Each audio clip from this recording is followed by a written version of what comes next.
Michael Jordan, if it wasn't confirmed before, and again, documentaries are incredibly biased. They get you to believe whatever the fuck they want. Gambling addict extraordinaire. Yeah. I mean, like, next level gambling addict? He's addicted to gambling, but to the point that he's so rich, it's never a problem. You know what I mean? Yes. Gambling addiction is a real problem. Go on and this is what he brings up. This. He's like, he doesn't think he's an addict because he's like, my wife hasn't left me. I'm not in financial trouble. Never been in financial trouble. You know, my parents aren't having interventions with me because he's so fucking rich that he doesn't bet that. So he's like addicted to it to the point where it doesn't interfere with any of his day-to-day money. It is interesting because, like, let's say, some successful guy's wife likes to buy bags and shoes and all this kind of stuff. Arguably, you could say that they spend and lose way more money on all those items than, or even if they spend and lose the same amount of money, when you're buying a bag or shoes, there's no chance you're going to win.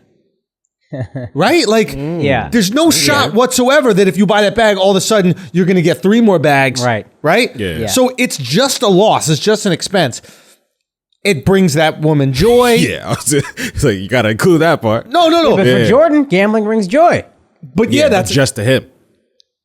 Yeah, when your girl buys a bag, are you happy?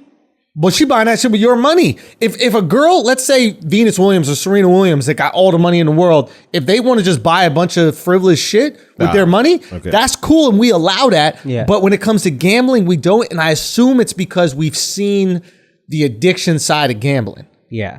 Right? And it's like, yes, Jordan was probably a gambling addict. Maybe he is probably a gambling addict. But like you said, he had the money to float it. Yeah. And it's not a habit that affected his play, right? Maybe it affected his like marriage and home life, but I assume that he was so locked into sports that like that also affected it. Yeah.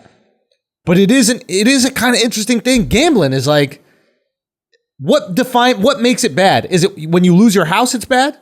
Yeah, it's just like alcohol. Alcohol is bad because there's alcoholics. Gambling is bad because there's gambling addicts. But Jordan is this example of an alcoholic that can function. He's a functioning gambling addict. He's a functioning alcoholic. He's a functioning smoker. The guy smoking cigars every fucking day his last year. Have we noticed oh, you didn't see the episode. Every clip of him his last season, he's smoking a cigar. Yeah. Dennis Rodman comes in. Hey, can I have a cigar? Camera crew's in there. Hey, this is just me smoking a cigar. Hey, I'm on the golf course smoking a cigar. Now, what do you think that's about? Mid-season. I think your point was brought up at the first episodes where it's like you're dealing with so much pressure. Yeah. There's got to be some kind of release. And I think gambling is that. I think drinking is that. I think smoking a cigar is that.